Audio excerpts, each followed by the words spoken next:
Nguwayo yekuna matana yiyota komborerwa inotipa kukumbira kuna Baba wekudenga Mungu aze kutambuza moyo yedu yanyarazwa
Safa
Hebrew 11 verse ya 6 ndo patichawana ndima ichatitungamirira mukati medzo chedu. Tozoinda pavhesi ya 11 tichidzika nayo. Tisati taverenga ngatimbonamatai. Ishe tomutendai potodzidza shoko, tinokumbira kuti mutiropafadze naro, ngandidzikisirwe musimudzirwe naJesu tanamata, amen. Hebrew 11 verse 6 and then toenda pavhesi ya 11.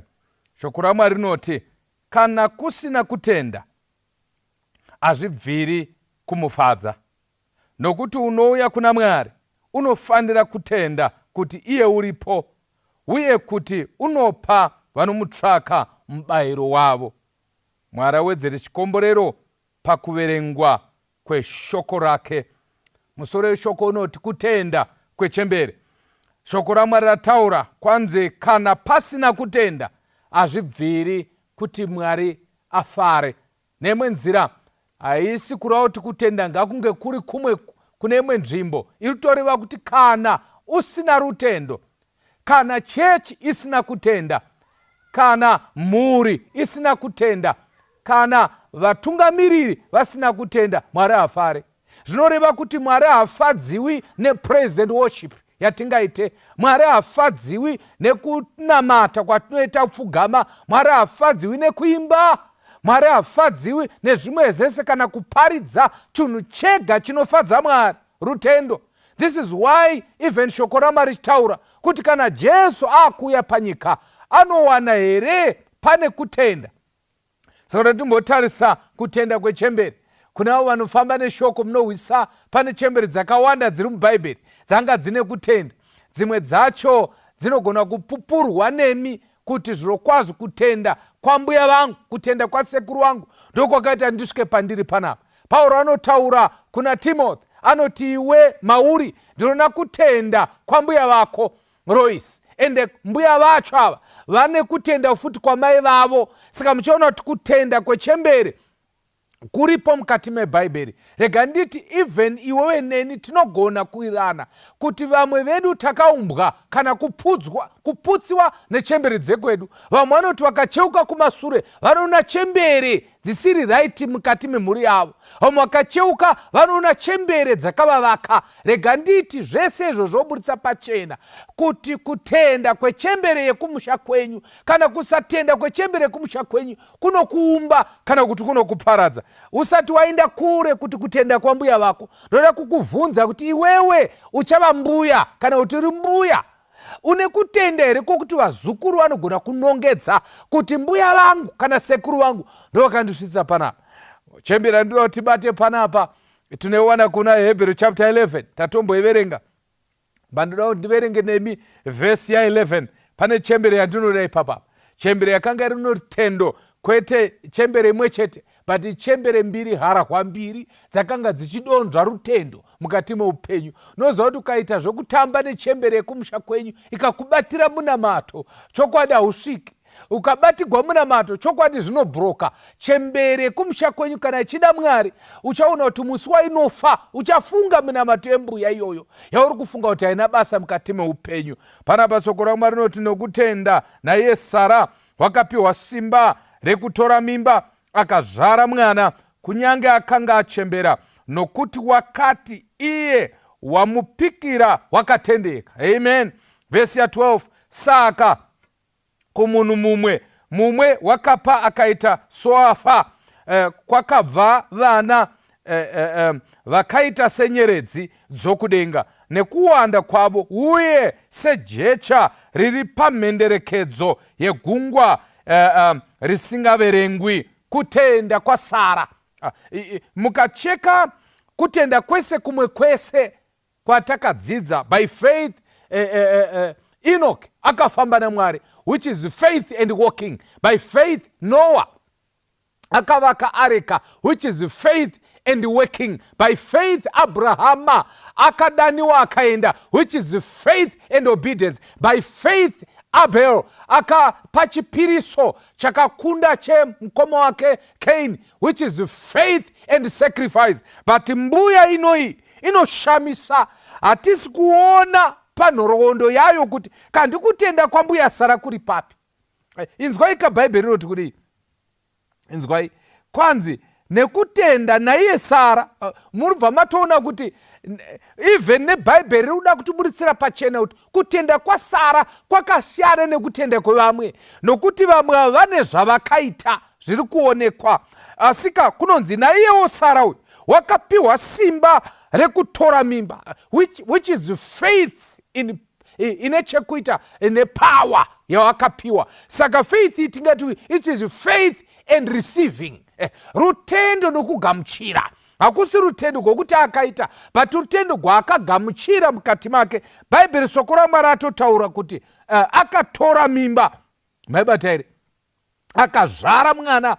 Number 2, kunyange akanga achembera, nokuti wakati iye wamupikira wakatendeka. Apa ndo pazondishamisa. Where and when did Sarah show faith? Tomuziva Sara isu, tine nhoroondo yake. Maybe timboinda kunyaya dzake nai mumboona zvandiri kutaura panapa. Sara atutaura pamusoro pake ndiye uya wekutaurira murume kuti izvi zvataugwa naMwari zvazviitike, chitongotora zvako Haga uite mwana, kwete ini because ndachembera. Sara umwe chete yeye tunosangana naye achiseka pana Genesis chapter 21 verse 6. And Sarah said, God hath made me to laugh, so that all that hear will laugh with me.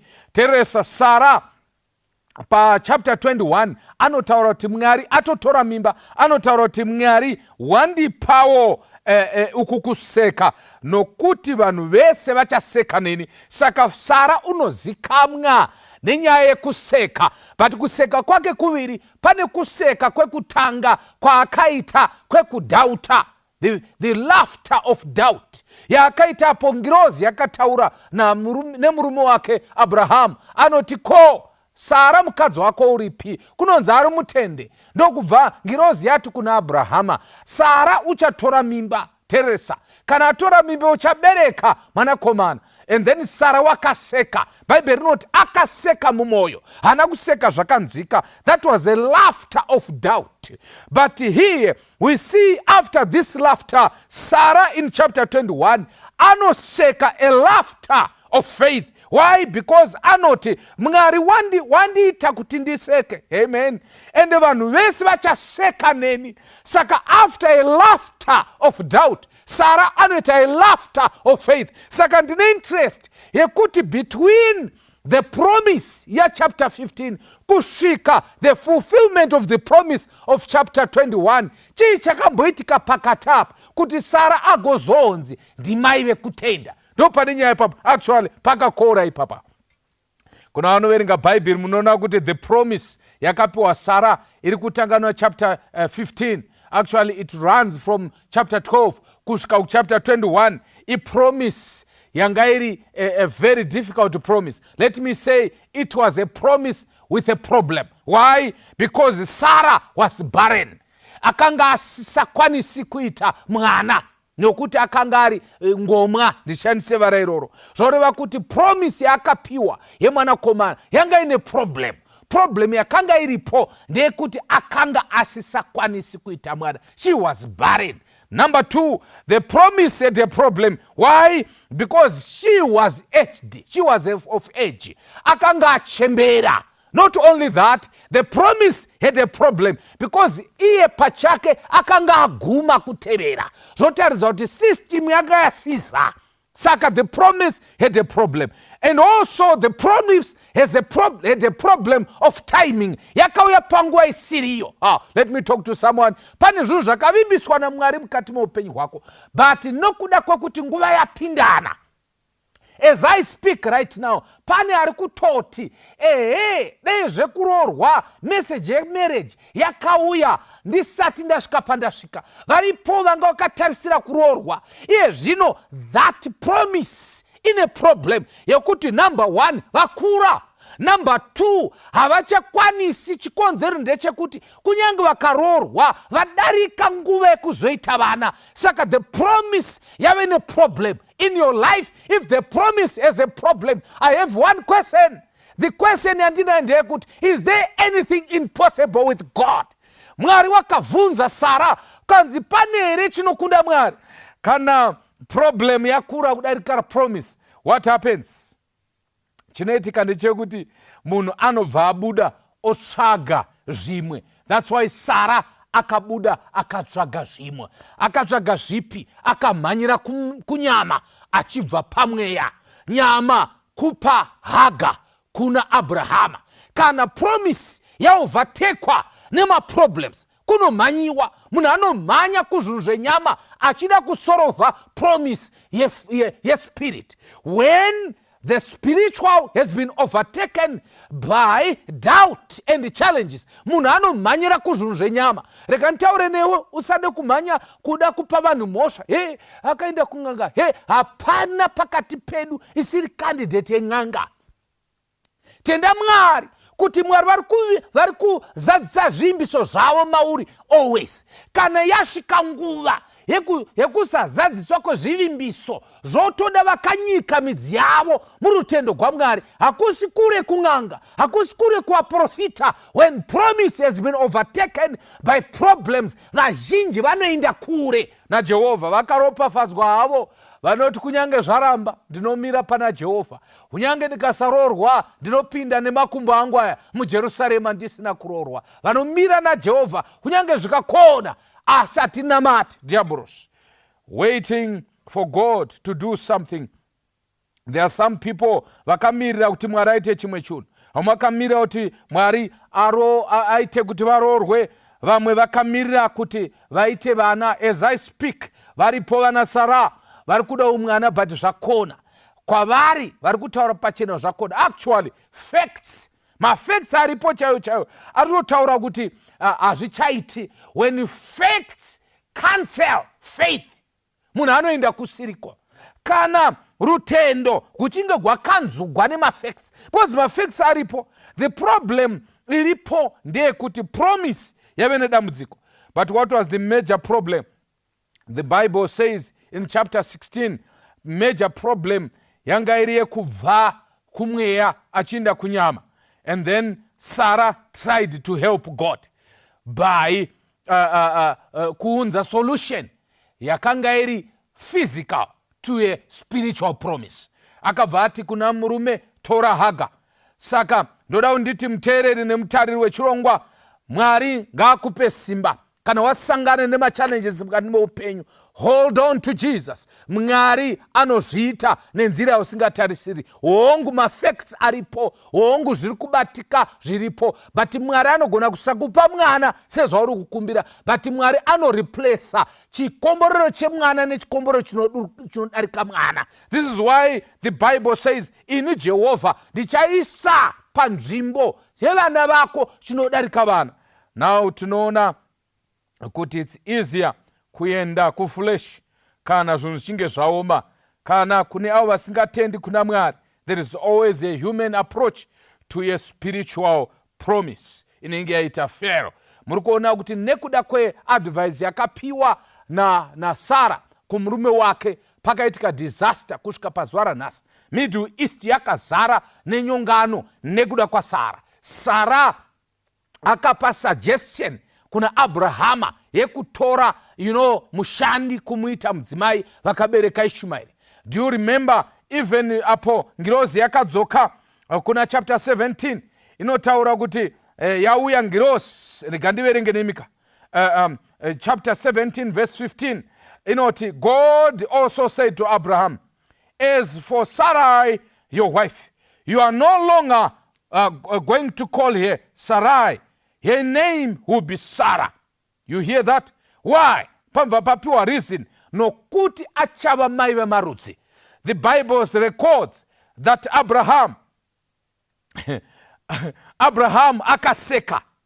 Murikuona vanhu vaviri vanoseka. Mukadzi akaseka una chapter 18. But then murume akasekao kuna chapter 17.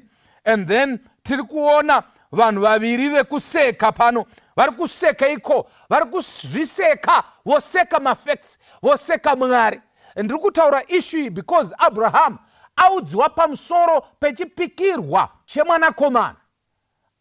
Ishmael atoberekwa, Teresa. Ishmael atoberekwa, Abraham anopiwa chipikirwa chemwanakomana. Kunonzi akawira pasi nechiso chake, kwete kuti anamata, but akawira pasi akaseka. Akabva atotaura akati, naishe zvinogoneka neiko nekuda kwokuti inini ndachembera. That's number one. Number two, even mudzimai achembera, murume 100 mukadzi 90. Saka Abraham ari kuti it can't.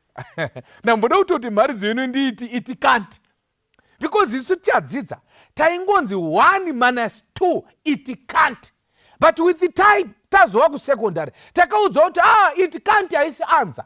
1 minus 2 ndi minus 1 kureva kuti wadzika kuinda pasi kamwe chete. When the promise has been overtaken by facts, it's not zero, but iri kukupa mukana wekuzosimuka kubva muvhu waine simba guru. Saka tiri kuona pano Mwari vachivimbisa Abraham kuti uchazova nemwana. Abraham anototi zvamungadai matoita, he suggests to God, zvamungadai matoita kutoti iyei Ishmaeri uyu atova iye mudli wenhaka. Mwari anoti aiwazve, handisi kureva Ishmaeri, ndiri kureva iwewe nemukadzi wako muchabereka mwana, mwana achabva muura hwako. Saka ndopatida kuona panapa kuti kokutenda kwasara kuri papi vanhu vaMwari, kuri papiko chaizvo chaizvo. Bhaibheri ratitaurira haro kuti kutenda kwasara kwakaita kuti agamuchire mimba. Do you remember that day paakataurirwa nyaya iyi, even paakaseka pekutanga?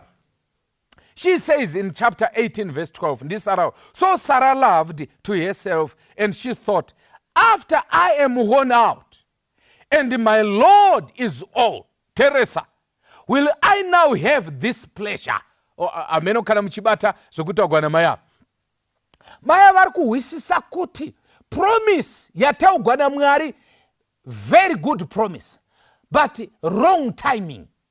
Why? Nokuti ivo vachembera maya. Not only that, vanobva vati my Lord kureva Abraham, vari kumuti vakuti tenzi wangu iye zvinezvi.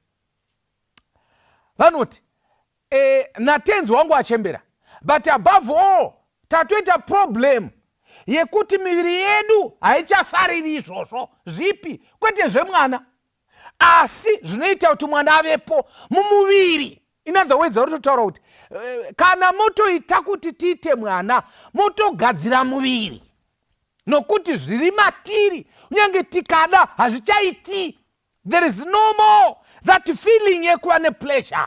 Ndonombotaura nana mbuya, kana pleasure isisimo mukati memwoyo yenyu, kazhinji vana mbuya vanobva vavhara mikova, vakunovata nevazukuru, vakuita zvakasiyana. Mudhara akumhanya manje kuzvidhandi nevasikana vebasa.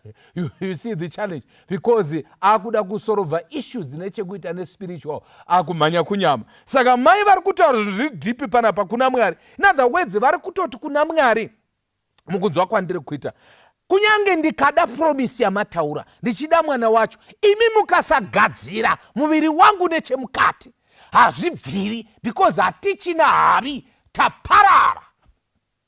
Isn't that effect that pane chimwe chinhu muupenyu chawanga uchida, but zvaparara? There is no more hope. There is no more, even in your life. Hauchatombo wakatomira kuzvinamatira. Yes, I'm not trying to arouse you kuti unamatire chinhu ichocho, but I want to show you the faith of this mbuya, rutendo gwembuya iyi, kuti aguna kumira mushe. Chii chakamboitika pakati pachapter 16 na chapter 21 chakazoita kuti Sara azonzi ane rutendo, iye akamborushayiwa. What happened? Shanyai neni kumachapter ari pakati apa. If you check before 21, muchaona the destruction of Gomorrah and Sodom. Are we together? Gomorrah rakaparadzwa muna chapter 18, for those who read their Bibles. Muchaona chapter 18 ichiparadzwa, Sodom ne Gomorrah zvichifa, zvichisara zvisipo. I want to believe kuti Mwari vaida kucommunicate, Teresa pakakora, vaida kucommunicate kuna Sara kuti ndiri Mwari anoparadza, ndine simba rekuparadza guta rese, asi nchiponesa vanenge vachitenda.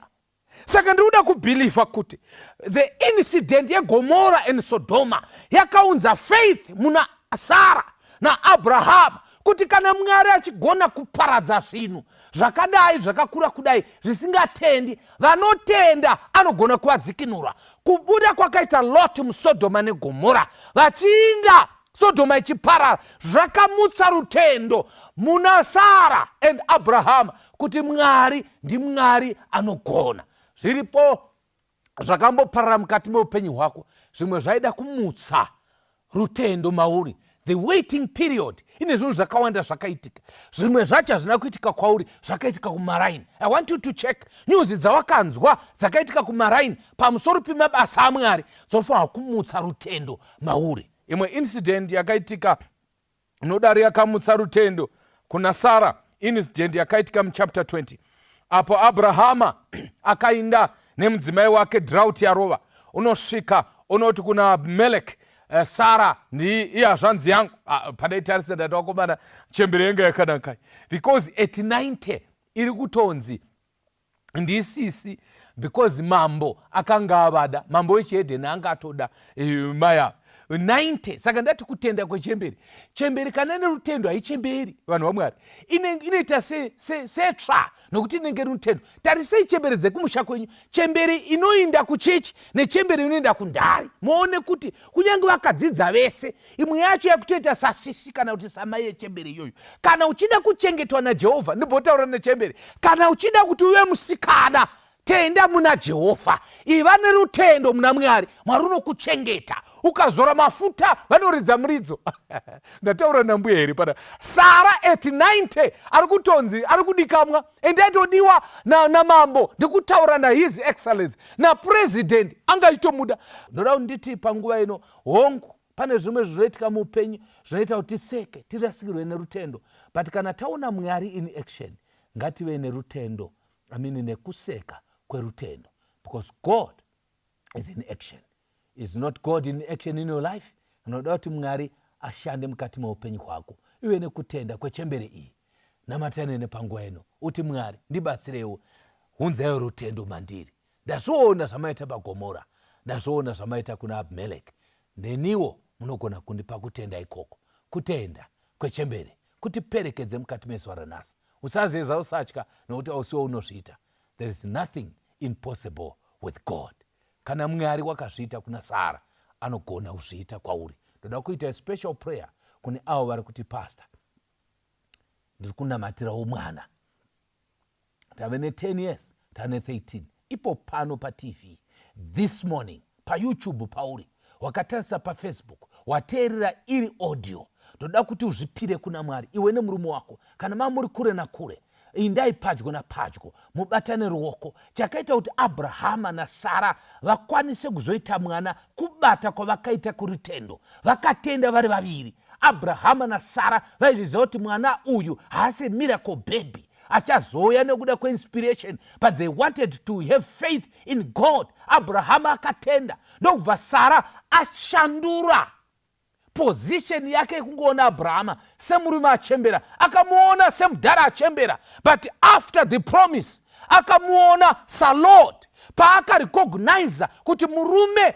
ane chinzvimbo chake mumba nditenzi, akabva apiwa mwana. Paunoshora murume nekumuyanika nekumuitira zvese, uri kurasikirwa nepromise, uri kurasikirwa nemiracle yakarongwa naMwari. Rega murume atore position yake mumba, haikuna kumuita mvemve pakati pavarume. Iwe uchiexpecta mwana, kana uchida kuti murume wako akwanise kuti uconceive, muite mambo, iwe uchaita queen.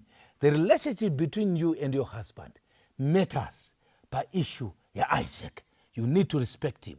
Murume wako akuremekedze, ugova mai vamarudzi, from Sarai to Sarah, from Abraham to Lord. Vese vanotarisira varume pasi havasi kuzogamuchira chipikirwa, asi avo vanoti Lord, uyo achiti mai vamarudzi, vachagamuchira chipikirwa chaIsaac. Unomuda here Isaac mukati meupenyu hwako? Hongu watokanda here mapfumo pasi kuti handicharooreke, handicharoorwi? Hongu mafacts are correct. Hongu the problem is big, but God is bigger than your problems. He can do it again. Do you believe it? Hold hands with your husband and we'll pray together. Baba okudenga, my facts very clear. It's impossible. Biologically, it can't. But by faith, it's possible. Ndinoda kunamatira zvanzi zangu idzi nevanun'una nevakumangwa vari mumuchato for a long period. Vangoitonetsana, umwe anga atobuda kunotsvaka mukadzi wokumaraini kuti aiprove kuti handisi ndine problem. Umwe anga atobuda akutsvaka mwana mukomana kumaraini achida kupuruvha kuti problem handisini. Toda kunamata zvavabatana paaudio ino, zvavabatana paYouTube, zvavabatana paFacebook, vachinamatira nyaya yemwana. Please Father, open up the womb of the woman. Abate mimba mwedzi uno watiri kuflighta this program, kabate pamviri 9 months dzikwane, mwana atambe mudumbu, abude ari mwana akakwana, agomutumidza Isaac. Ndakamboseka, kuseka kwekudhauta, but ndakuseka, kuseka kwerutendo. Unzewo laughter mumusha umu, musara Baba nere mwanakomana nere Mweya Mutsvene. Amen. God bless you.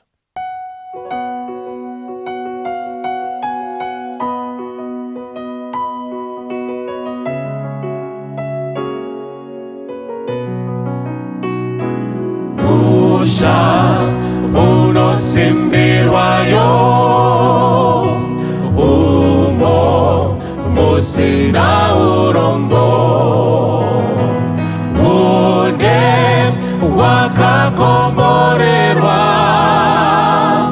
tozo rora tese umo, rinda wakatiwira, rinda wakatiwira, rinda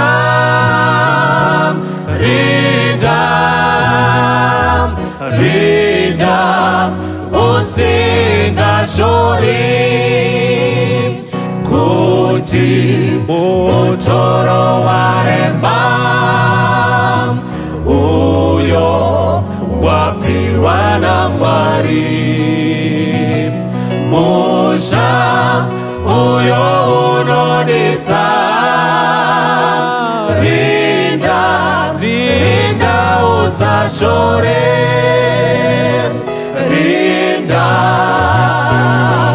rinda wakati wira rinda wakati wira rinda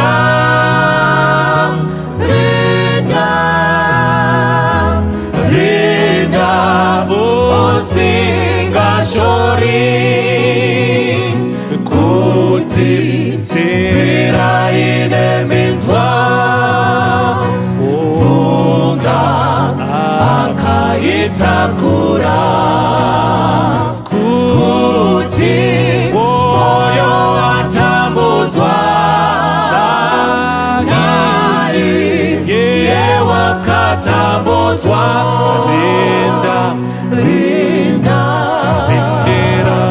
rinda wakati wira rinda wakati wira rinda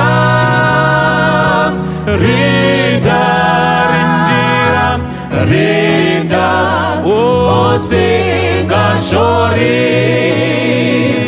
ramba wakatsungirira usarege kunamata kuzorora kwaswedera rinda usashore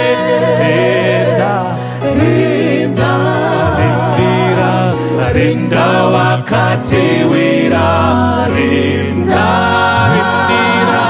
rinda wakati wira rinda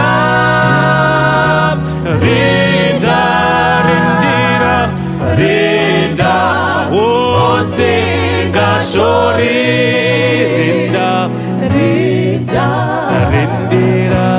rinda wakati wira rinda wakati wira rinda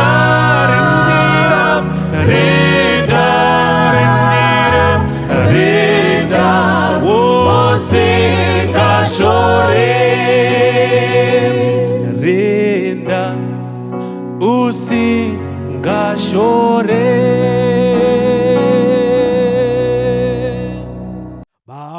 Babangizi leta kuwe Mungu msizi wena kangizi sitanga kuwe inga yanga pina namhlanje ngiyakholwa uJesu ngifele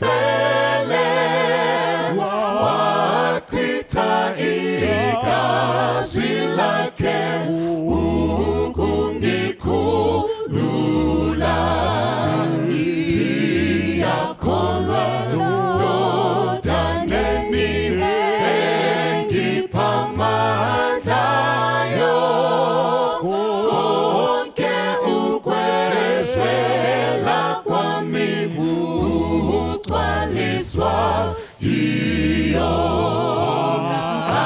alisiwa ukholwa kwangivusa amehlo mangamukeli isipho sami ngiphiliswe naso